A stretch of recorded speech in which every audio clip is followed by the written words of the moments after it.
IVF केल्याने ट्रिपल्सच होतात का, ट्विन्सच होतात का? सो हे जे प्रश्न आहे ना, मला 100 लोकांनी विचारला आहे, की हां. IVF केला की मला ट्विन्सच होणार ना डॉक्टर? तर कशा आहेत, व्हेरी सिंपल.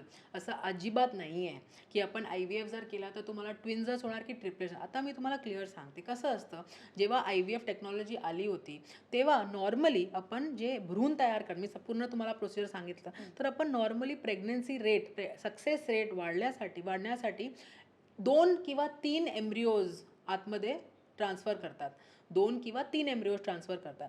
तर कशाला आपण करतात, की सक्सेस रेट थोडा वाढून जाईल त्याच्यामुळे. तर जर आपण 2 किंवा 3 एम्ब्रिओ ट्रान्सफर करतात, त्याच्यामध्ये अराउंड 10% ट्विन्स व्हायचे चान्सेस असते आणि 5 to 7% ट्रिपलेट्स व्हायचे चान्सेस असते.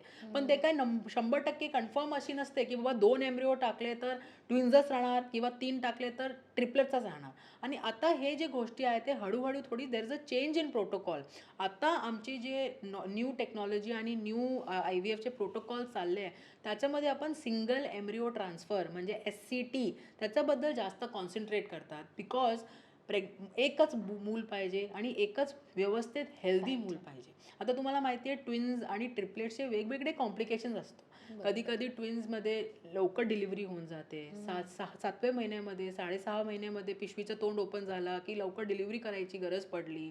तर त्या सिच्युएशनमध्ये कधी कधी जे नवजात शिशु आहे त्याला आम्हाला NICUमध्ये ठेवायची गरज पडते. त्याच्यानी आई वडीलला पण टेन्शन होतं, कॉस्ट वाढून जातात. 1 डे NICUमध्ये ऑलमोस्ट 8 ते 10,000 मिनिमम खर्च आहे प्रायव्हेटमध्ये. आणि ते तुम्ही जर इमॅजिन करा 2 मुलांना 1 किंवा 2 महिने NICUमध्ये ठेवायची गरज पडली तर किती कमर्शियल लॉस होणार पेशंटला. प्लस टेन्शन की डिलिव्हरी झाली आणि घरी फक्त आई एकटी जाते, बाळ जात नाही. हे जे mental tension, tension. Mental depression असतं दॅट इज ते आईलाच माहिती आहे, आम्हाला नाही माहिती आहे. ते आई वडिलांनाच माहिती असतो की बरोबर. नेहमी ते हॉस्पिटलला जातात NICUला, तिकडे ब्रेस्ट फिडिंग करून परत येते, घरी येते, लोक विचारतात अरे बाळ कुठे आहे, बाळ कुठे आहे, NICUमध्ये आहे. त्याच्यामुळे आमचा हे प्रयत्न असतो की मॅक्सिमम जर ट्विन्स आणि ट्रिपलेट्स होऊ नये, त्याच्यामुळे आता सिंगल एम्ब्रिओ ट्रान्सफरचं हळूहळू ते पूर्ण प्रोग्रेशन करून तशी टेक्नॉलॉजी आमची चालली आहे.